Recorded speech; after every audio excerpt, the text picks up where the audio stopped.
Baru-baru ini, dunia politik Indonesia sedang ramai diperbincangkan setelah beberapa menteri dari Kabinet Presiden Prabowo Subianto mengunjungi mantan Presiden Joko Widodo atau Jokowi. Kunjungan ini sekitar tanggal 9 sampai 11 April 2025 ke kediaman Jokowi di Surakarta telah memicu perbincangan tentang dinamika kekuasaan. Sebagian orang menganggap kunjungan ini sebagai hal biasa, sementara yang lain khawatir akan potensi pusat kekuasaan ganda, yang disebut fenomena matahari kembar. Waktu kunjungan ini bertepatan saat Presiden Prabowo sedang dalam perjalanan kerja ke Timur Tengah dan Turki, semakin memanaskan perdebatan. Kunjungan tersebut telah mengguncang dunia politik, menimbulkan berbagai tanggapan dari berbagai partai politik dan pengamat. Istilah matahari kembar, yang sekarang menjadi inti perdebatan, pertama kali diucapkan oleh Mardhani Alisera, seorang politisi dari Partai Keadilan Sejahtera, atau PKS. Sera memperingatkan tentang munculnya skenario matahari kembar dalam politik Indonesia, dengan alasan hal itu bisa disalahartikan sebagai tanda kekuasaan yang terbagi. Komentarnya dengan cepat menyebar, memicu reaksi dari sesama politisi dan analis. PKS mengklarifikasi bahwa pernyataan Sera adalah pendapat pribadinya dan tidak mencerminkan sikap resmi partai. Terlepas dari klarifikasi PKS, pernyataan matahari kembar Sera telah meninggalkan jejak pada wacana politik, memaksa percakapan tentang keseimbangan kekuasaan. Seiring berkembangnya wacana matahari kembar, partai-partai politik besar di Indonesia merasa perlu untuk ikut berkomentar. Partai Demokrat menekankan bahwa Presiden Prabowo adalah satu-satunya pemimpin negara yang sah dan meminta masyarakat untuk tidak menginterpretasikan kunjungan ke Jokowi secara berlebihan. Partai Golkar senada dengan hal ini, memandang kunjungan tersebut sebagai bentuk penghormatan, terutama dalam semangat Idul Fitri.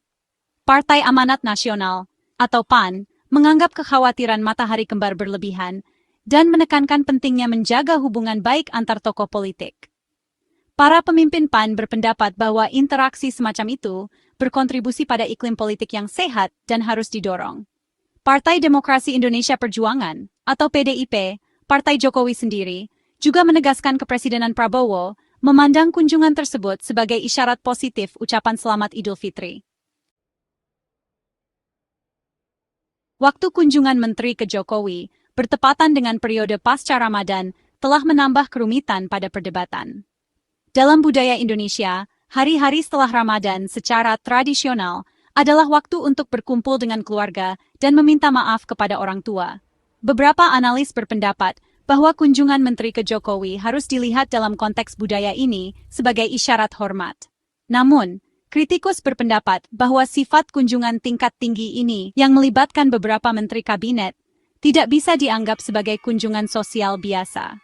Apakah kunjungan ini murni sosial atau membawa makna politik yang lebih dalam, tetap menjadi bahan perdebatan. Wacana matahari kembar telah menyoroti pentingnya menjaga keharmonisan dan stabilitas dalam lanskap politik Indonesia. Meskipun debat yang sehat itu penting, sangat krusial untuk memastikan bahwa wacana semacam itu tidak berkembang menjadi ketegangan yang tidak perlu. Para pemimpin politik memiliki tanggung jawab untuk menahan diri dan memilih kata-kata mereka dengan hati-hati untuk menghindari merusak kepercayaan publik. Penting untuk menghormati mandat yang diberikan kepada pemerintah terpilih dan membiarkan Presiden Prabowo memerintah tanpa gangguan yang tidak semestinya.